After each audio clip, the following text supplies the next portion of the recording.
These are the answers to quiz 1.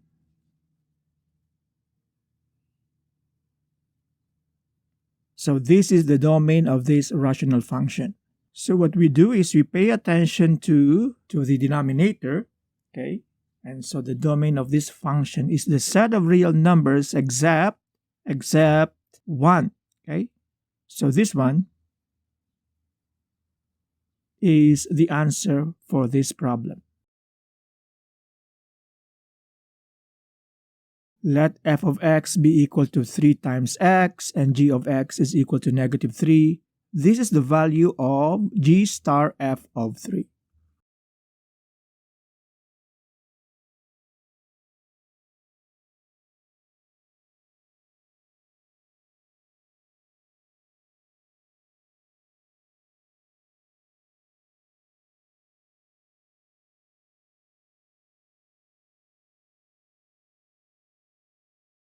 Let f of x be equal to x squared, where x is less than or equal to 0. These are the graphs of f and its f inverse on the same xy plane. So this one is not a complete parabola. Okay, so that is x squared.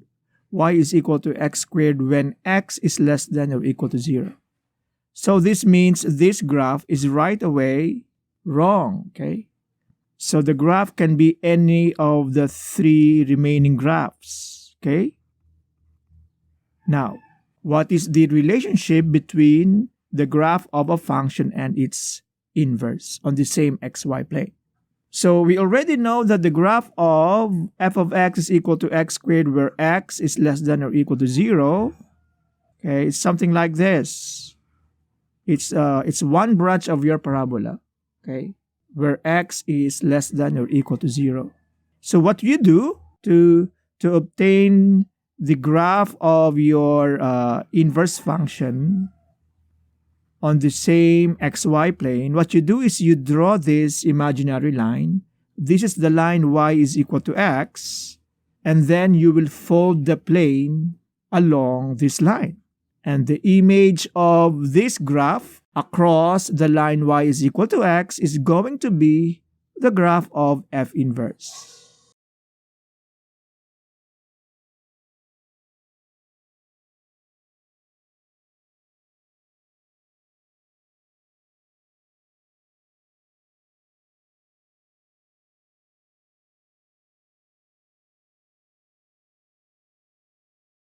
This function has an inverse function except.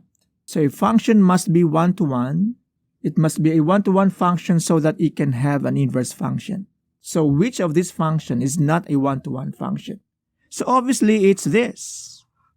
It's your quadratic function. This is the equation that defines a quadratic function.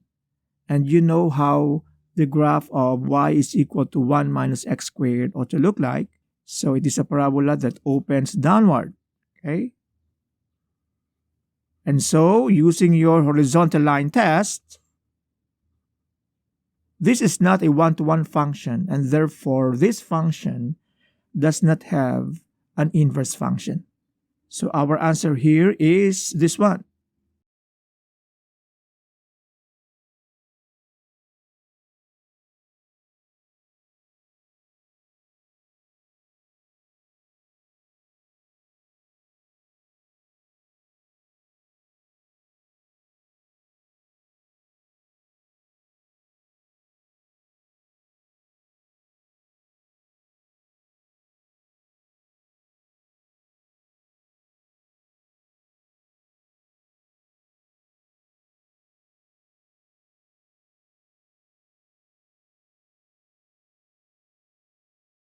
This function is a one-to-one function except. You ought to be familiar with these functions. This is a linear function. This is an exponential function. This is a natural logarithmic function. So the graph of a linear function is a line. The graph of this exponential function is something like this. And this one is the ln function. Its graph is something like that. So all of these are one-to-one function. And the only function that is not one-to-one is this one, okay? 4 minus x to the fourth.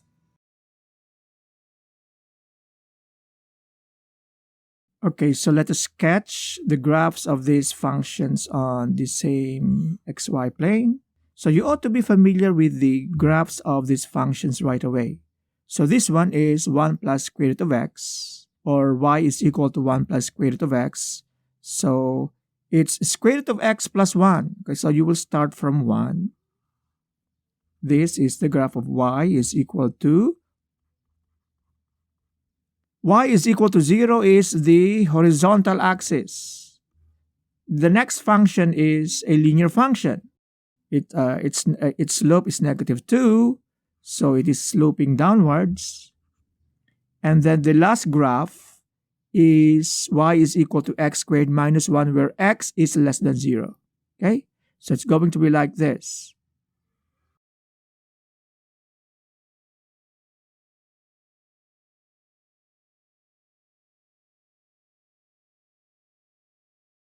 So which is not 1 to 1? So obviously, y is equal to 0 is not 1 to 1. Okay, so the answer for this one is this.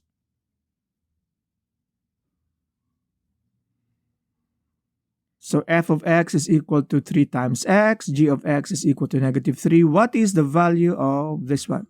Okay, so let us first evaluate f of 1. Okay,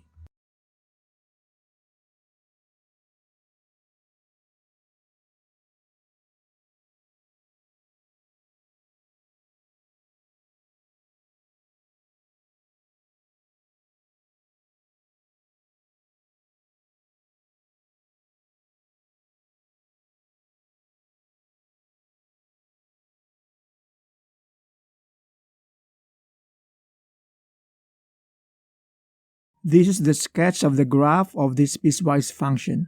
So I'm sorry that I am not able to use the right notation for this. I cannot produce the brace in the LMS.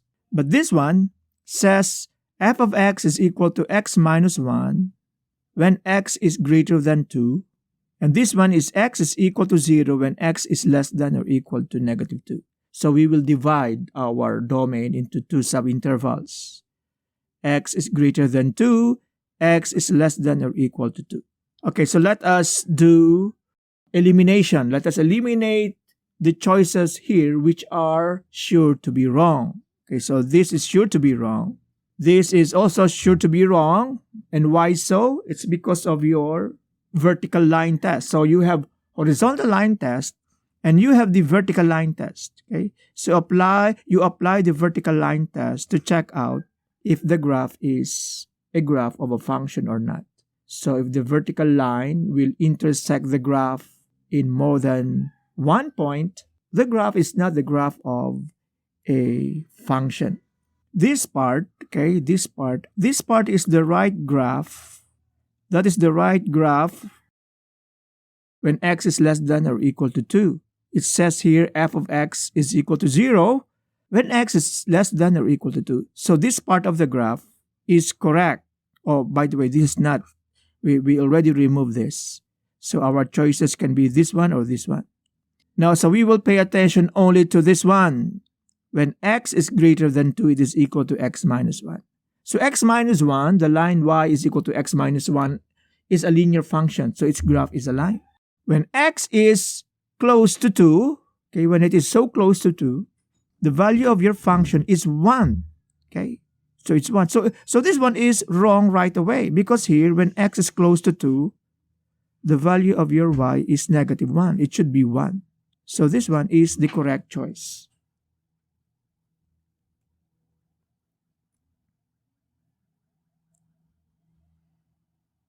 So this is a conditional function or a piecewise function. We must evaluate f of 2. What is f of 2? Okay, so which interval among these three contains 2? This one. Because it says here when x is greater than negative 2 but less than or equal to 2, then f of x is equal to negative x. So we will use this. Okay, so f of 2 is equal to negative 2.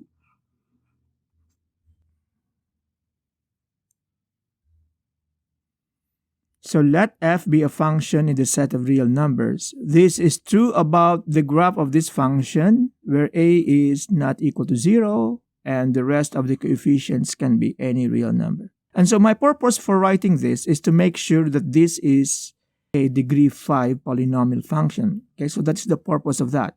This is a degree 5 polynomial function.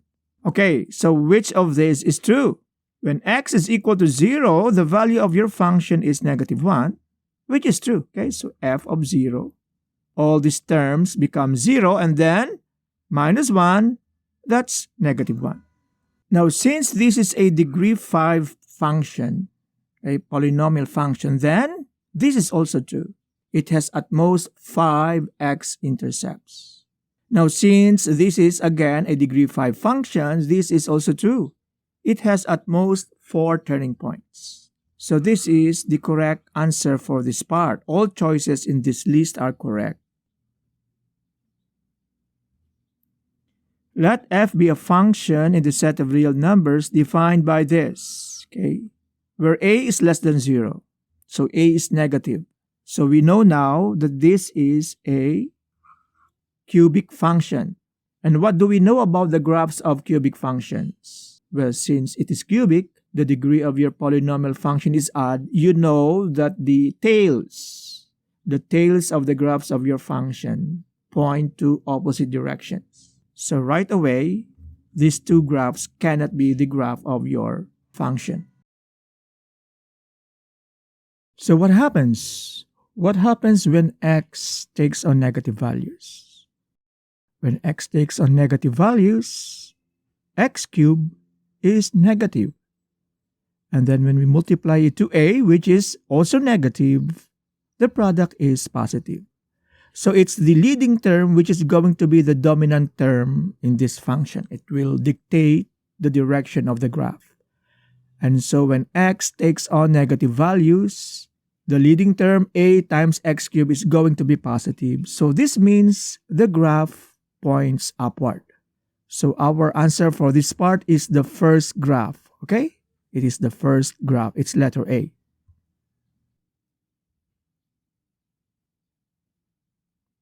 These are the vertical and horizontal asymptotes respectively of this function. We will pay attention to the denominator. So the denominator is 0 when x is equal to 1. So the vertical asymptote is x is equal to 1, okay? So right away, this is the candidate.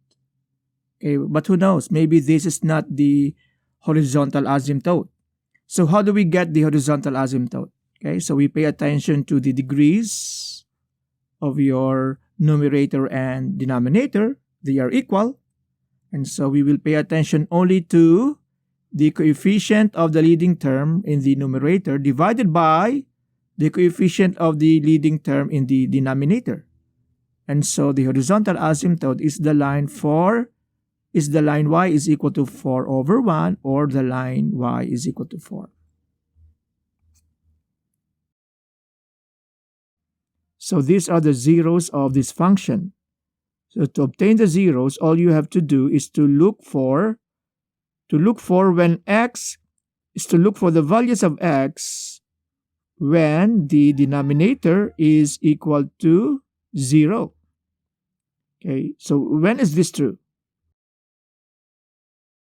So this is true when x is equal to, so the solution here is x is equal to 0 or x is equal to 8.